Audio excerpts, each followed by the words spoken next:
शाम को रिपोर्ट लूंगा, आप मुझे देंगे या मेरे को आना पड़ेगा आपके ऑफिस लेने? नहीं, रोड पे नॉन वेज बेच सकते हैं क्या खुले में? तुरंत प्रभाव से नॉन वेज के सारे जितने भी ठेले रोड पे लगे हैं, रोड पे बना रहे हैं, ये नहीं दिखने चाहिए। नमस्कार, मैं स्वामी बालमुकुंदाचार्य, अखिल भारतीय संत समिति राजस्थान अध्यक्ष और अभी हवा महल विधानसभा से नवनियुक्त विधायक के रूप में समस्त हमारे भारतवर्ष के मतदाता और हमारे भारतवर्ष के हमारे जन नायक सभी आप लोगों को मैं नमस्कार करता हूं। कल एक वीडियो वायरल हुआ मेरा, जिसमें अधिकारियों से मैं बात कर रहा हूं। पिछले कई वर्षों से मैं बराबर अधिकारियों से मैं इस बारे में बात कर रहा हूं कि हमारे क्षेत्र में, संपूर्ण क्षेत्र में, परकोटे के सभी विधानसभाओं में खुलेआम रोड पर, मंदिरों के आसपास, गली मोहल्लों में, हर कोने पर बहुत सारे मांस की दुकानें खुली हुई है। और मांस की दुकानें खुली है। मांस की दुकान का नियम होता है कि आप कोई सा भी काम मांस का करते हैं, कच्चा पक्का जो भी काम करते हैं, उसमें आपको ढक्के रखना पड़ता है, लाइसेंस लेना पड़ता है, सब चीजों का आपको ध्यान रखना होता है।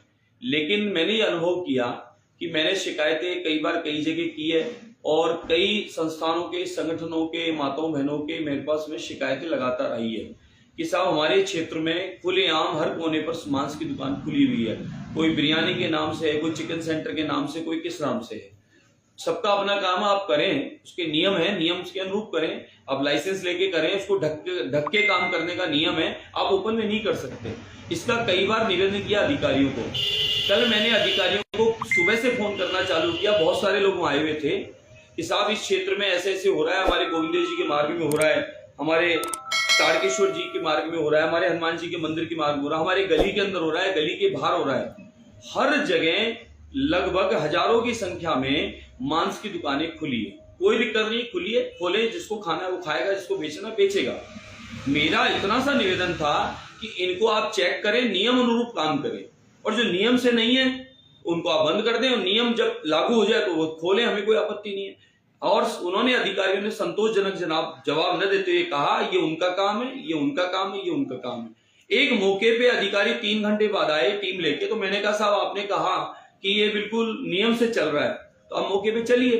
मौके पे हम गए, उन्होंने 10-12 दुकान को पूछा, एक को भी लाइसेंस नहीं था। अधिकारी गए तो वो छोड़ के भाग गए, दुकान को शटर मार दिया, चले गए। और उस बात को इस तरीके से माहौल बनाया गया कि जैसे मैं किसी के खिलाफ हूं। मैंने सिर्फ इतना सा निवेदन किया कि ये जो दुकानें चल रही है, आप खुद मौके पे जाके, कोई भी व्यक्ति अगर लगता है मैं झूठ बोलता हूं, तो आप मौके पे जाके देख सकते हैं, पूरे परकोटे में घूम सकते हैं। और परकोटे में इतने सारे मंदिर हैं, उनमें लोगों का आवागमन है। परकोटे में टूरिस्ट आता है, उनका आवागमन है। हमारी क्या छवि जाती होगी, क्या फोटो खींच के वो भेजते होंगे, ये चिंता का विषय है। तो इसलिए मैंने निवेदन किया, खाली इनको देखें आप। और वो नालों पे, गंदगी पे भी वो काम कर रहे हैं, तो भी बीमारी का काम भी हो रहा है। तो इसलिए हमने कहा कि आप इनको नियम से काम करो, ढक्के रखने का होता है। ये क्या करते हैं, सुबह बहुत बड़ा मार्केट सजाते हैं, शाम को बहुत बड़ा मार्केट सजाते हैं, ओपन में धुआं निकलती है, उसकी दुर्गंध निकलती है, तो जो लोग इससे परहेज करते हैं उनको वो समस्या उत्पन्न होती है। तो हमने तो सिर्फ निवेदन किया। अब बोले आप ऊंचा, अरे साहब मेरा गला बैठा हुआ है, मेरी आवाज अभी खराब है, चुनाव के बाद कुछ जुकाम का, ठंड का असर है, इसलिए मैंने ऐसा बोला। दूसरा, वो माताएं बहनें जो उपस्थित है, जो लोग शिकायत लाए, वो कहते हैं अधिकारी सुनते नहीं हमारी। तो हमने अधिकारी को ये कहा कि साहब शाम तक कम से कम आप इसको रिपोर्ट तो दें, कंफर्म तो करें। मैं शिकायतकर्ता के रूप में बोल रहा हूं, मैं एक शिकायत करता हूं, आम नागरिक के रूप में बोल रहा हूं कि आप आम नागरिक होने के नाते, आपका डिपार्टमेंट है, अधिकारी हो आप इस डिपार्टमेंट का काम देखते हो, सब आपको मैं निवेदन करता हूं कि आप इसकी जांच करें। मैंने ये बात बोली। अगर इस बात से किसी को बुरा लगा तो मैं उसके लिए क्षमा मांगता हूं। तो किसी वर्ग विशेष, किसी के लिए नहीं, मैंने कहा ये पूरा परिवार है हमारा। हम आदरणीय प्रधानमंत्री नरेंद्र मोदी जी के विजन को लेकर काम कर रहे हैं। हम लोग सबका साथ चाहते हैं, सबका विश्वास जीतना चाहते हैं, और सामूहिक रूप से भाजपा परिवार सबका विकास चाहती है। तो हम लोग, पूरा परिवार है ये हमारा। इस पूरे परिवार के लिए हितकारी सोच है ये। और इस समस्या को मौके पर देखा गया, तभी बोला, और अधिकारी कह रहे हैं नहीं है, तो हमने कहा मौके पर देखो साहब। तो इस बात को फिर भी किसी को बुरा लगाओ तो मैं क्षमा मांगता हूं, सार्वजनिक रूप से क्षमा मांगता हूं, किसी को बुरा लगाओ तो।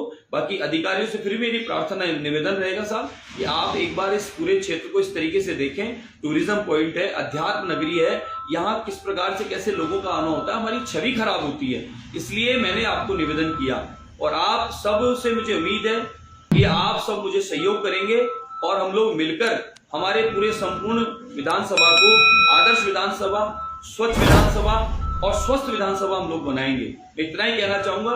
नमस्कार।